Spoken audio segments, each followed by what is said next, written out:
हमीरपुर जिले में सामूहिक हत्याकांड के दोषी बीजेपी विधायक अशोक चंदेल समेत 5 दोषियों ने कोर्ट में सरेंडर कर दिया। 22 साल पहले हुए सामूहिक हत्याकांड के मामले में इलाहाबाद हाई कोर्ट ने चंदेल समेत सभी 10 लोगों को उम्र कैद की सजा सुनाई थी। सोमवार को सभी दोषियों को कोर्ट में सरेंडर करना था, लिहाजा जिला प्रशासन और पुलिस ने कड़े इंतजाम किए थे। चुनाव के चलते जिले में आचार संहिता के साथ धारा 144 लागू थी। फिर भी सरेआम बीजेपी विधायक के हजारों समर्थकों ने इसका उल्लंघन किया। पुलिस के सामने ही सैकड़ों लोगों के साथ दोषी विधायक एकदम फिल्मी अंदाज में कोर्ट के अंदर पहुंचे। इसके बाद जेल जाते समय पुलिस और समर्थकों के बीच जमकर झड़प हुई, जिसके बाद पुलिस को लाठियां तक भांजनी पड़ी। आज की घटना जिसमें सदर विधायक बाहुबली विधायक अशोक चंदेल अपने समर्थकों के साथ सही अभियुक्तों के साथ हाजिर हुआ। उसके समर्थकों के द्वारा कोर्ट परिसर को चारों तरफ से घेर के जिस तरह से नारेबाजी की गई, ये चुनाव में लगी हुई आचार संहिता का सीधा उल्लंघन है और जिला प्रशासन की पंगुता देखने को मिली। राजनीतिक अपराधियों द्वारा प्रशासन के मुंह पे मारा गया करारा तमाचा है। प्रशासन खामोश खड़ा रहा, नारेबाजी घंटों चलती रही, लेकिन प्रशासन मौन मूक दर्शक बना।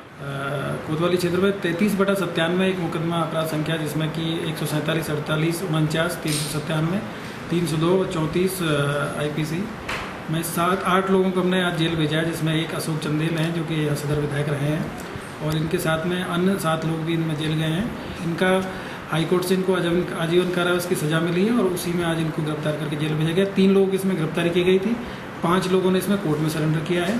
सभी को शांतिपूर्वक तरीके से जेल में इनको दाखिल करा दिया गया है और बाकी कानून व्यवस्था की स्थिति ठीक है। आज से 22 साल पहले हमारे परिवार के 5 लोगों की हत्या हो गई थी और 5 लोग घायल हुए थे, उसमें मैं भी घायल था, मेरा 3 साल का बेटा घायल था।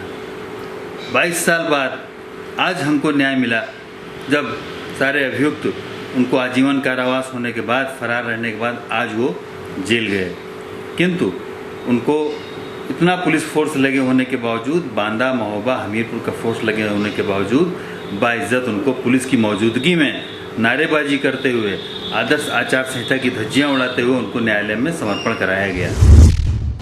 बलिया जनपद के सहतवार में केंद्रीय मंत्री साध्वी निरंजन ज्योति ने बड़ा बयान दिया। मायावती पर निशाना साधते हुए उन्होंने कहा कि बांदा में दलित लड़की के साथ हुई घटना का जिक्र करते हुए उन्होंने कहा कि मायावती के विधायक ने 4 दिन तक एक घर में रेप करते रहे, लेकिन मायावती ने अपने विधायक को बचाने का काम किया। ऐसी महिला के साथ भलाई की उम्मीद कैसे की जा सकती है। अखिलेश पर तंज कसते हुए कहा कि 23 तारीख के बाद महागठबंधन कहीं नहीं दिखाई पड़ेगा।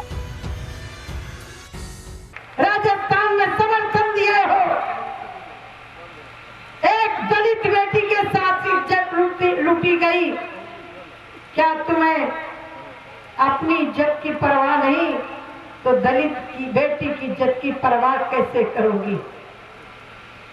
मायावती जी, मैं तुम्हें याद दिलाना चाहती हूँ, 2007 के बाद बांदा में जिस तरह से आपके विधायक ने सीजू निषाद, नारायणी के विधायक ने घर में रख करके नाबालिग बेटी के साथ 4 दिन तक बलात्कार करते रहे और तुमने अपने विधायक को बचाने का काम किया था।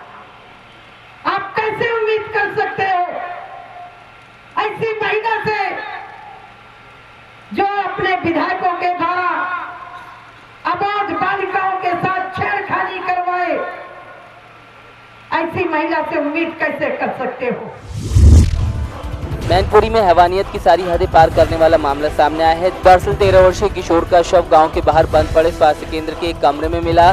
देखने से पता चलता है कि इस बच्चे के साथ पहले तो मारपीट की गई, इससे भी मन नहीं भरा तो किशोर के लोअर से ही उसका गला दबाकर हत्या कर दी। जैसे ये खबर ग्रामीणों को हुई तो हर किसी के मन में आक्रोश फैल गया। सूचना मिलते ही कई थानों की पुलिस मौके पर पहुंच गई और शव को कब्जे में लेकर पोस्टमार्टम के लिए भेजा। फिलहाल अज्ञात लोगों के खिलाफ मामला दर्ज कर जाँच की जा रही है।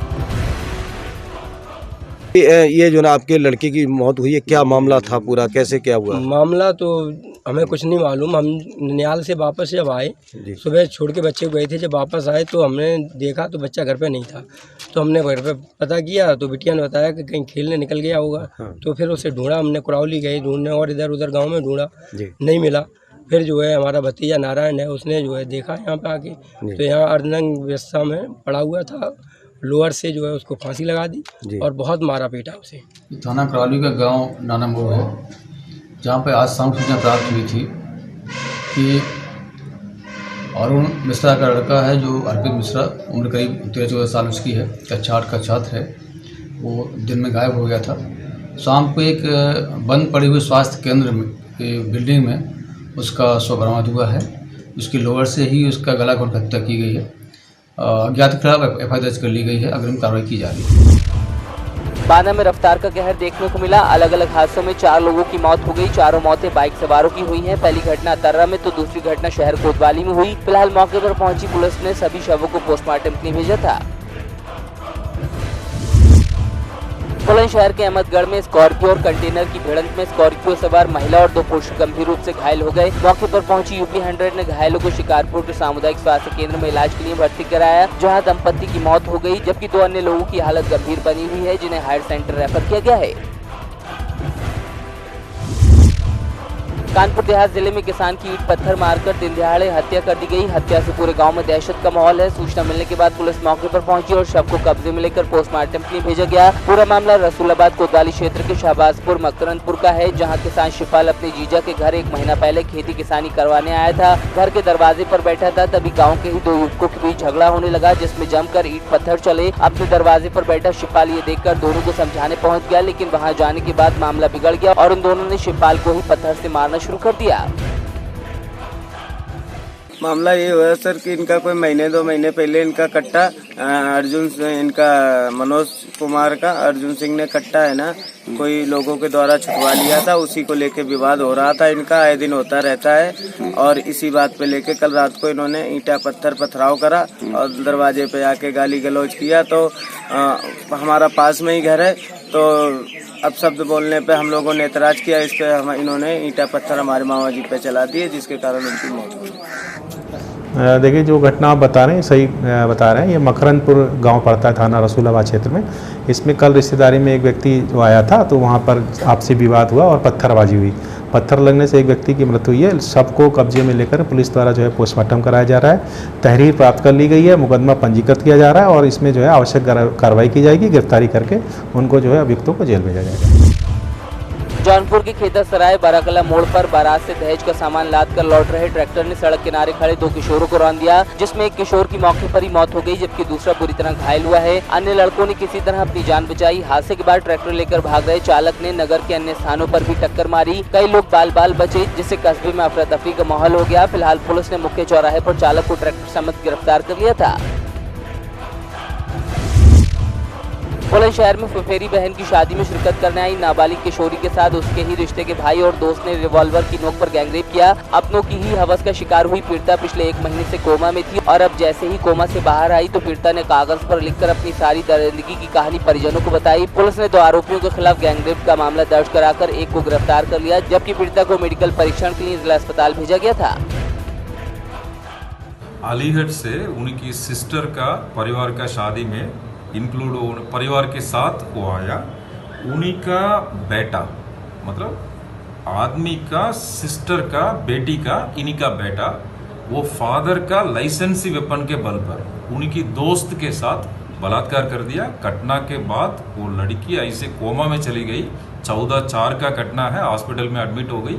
अभी 2 दिन के पहले कोमा से बाहर आया, अभी भी बोलने की स्थिति में नहीं है। लिख करके बताया क्या क्या घटना हो गई। अभी एफआईआर लिख करके उन्हीं का मुलजिम का अरेस्ट हो गई, एक का अरेस्ट हो गई, दूसरा मुलजिम का भी जल्दी अरेस्ट करने के लिए पूरी प्रयास चल रहा है। इसी में फादर का लाइसेंसी वेपन का यूज करके उन्हीं की सन, उन्हीं का सिस्टर का बेटी का ऐसे बलात्कार कर दिया। अभी वो फादर का लाइसेंसी वेपन का कैंसिल करने के लिए मैं रिपोर्ट भेज रहा हूँ। पूर्व जिला प्रमुख कन्हैयालाल धाकड़ की पत्नी और पूर्व विधायक विवेक धाकड़ की मां सुषमा देवी धाकड़ की पुण्य स्मृति में यूथ ब्रिगेड ने विशाल रक्तदान शिविर का आयोजन किया। मांडलगढ़ विधानसभा क्षेत्र से पहुंचे यूथ ब्रिगेड के कार्यकर्ताओं और धाकड़ समाज के युवक युवतियों ने पूरे उत्साह के साथ रक्तदान किया। भीलवाड़ा, कोटा और उदयपुर से आई 5 टीमों ने रक्त संग्रह किया। पिछले साल इसी कार्यक्रम में 1651 यूनिट ब्लड इकट्ठा किया गया था। उमरिया में हत्या का सनसनीखेज मामला सामने आया है। एक शख्स ने अपनी चाची को मौत के घाट उतार दिया, जबकि 5 लोग घायल हुए हैं। बताया जा रहा है कि पारिवारिक विवाद के चलते पहले भी लड़ाई हुई थी, लेकिन रात के समय एक बार फिर झगड़ा तन गया और भतीजे ने चाची की पीट कर हत्या कर दी। मृतका के बेटे ने बताया कि मां के साथ सुबह के समय भी मारपीट हुई थी, लेकिन पुलिस ने शिकायत के बावजूद कार्रवाई नहीं की। अगर पुलिस कार्रवाई करती तो दबंगों के हौसले बुलंद नहीं होते। सुबह मम्मी को पहले मारे बड़े पापा लोग के लड़के लोग, तो मैं घर पे, हम लोग के घर में कोई भी नहीं रहा। उस समय मम्मी ने आके रिपोर्ट किया, पहले 100 नंबर को लगाया तो 100 नंबर गई, इसके बाद रिपोर्ट आके लिखाएं। तो थाने से बोले पुलिस वाले कि हम लोग आ रहे हैं। उसके बाद कोई कार्रवाई नहीं हुई उस समय। और फिर इसके बाद शाम को मम्मी ने गाय को घास वगैरह देने गए, भूसा वगैरह, फिर से तो हम लोग रास्ते में सब कोई लगे रहे। और मम्मी को अचानक मारना चालू किया। तो मेरे चाचा के, मैं घर में अकेले रहा घर में, तो चाचा का लड़का मेरे को फ़ोन लगाया, बोला कि मम्मी को मार रहे हैं। तो मैं गया तो मम्मी को मार के वहाँ बेहोश पड़ी रही, खाली सांस चल रही थी मम्मी की। तब तक मम्मी को हम लोग उठाने लगे तो हम लोग को भी मारे और चाचा के लड़के को, हम दोनों लोग रहे। फिर तब तक चाची आ गई तो हमको मारने लगे, तब तक हम चाची हमको अंदर बंद कर दी। तब तक फिर उसके बाद इन लोग 100 नंबर को फ़ोन लगाया, 100 नंबर इनको लेके चल दी। इसके बाद तो इनने 100 नंबर को ये बोला कि कोई भी घायल नहीं है। फिर 100 नंबर को हम लोग भी फ़ोन लगाया, फिर 100 नंबर वाले हैं, फिर हमको उठा के वहाँ से लेके आए। यहाँ मम्मी की डेट वहीं हो चुकी थी। बताया जा रहा है कि एक परिवार का ज़मीनी विवाद रहा है पहले से, और काफ़ी दिनों से विवाद चल रहा था, जिसमें मारपीट हुई। एक महिला की मृत्यु हो गई है, उसका पीएम करवा लिया गया है और शव परिजनों को सौंप दिया गया है और 8 लोगों के खिलाफ प्रकरण पंजीबद्ध कर इन्वेस्टिगेशन जारी है।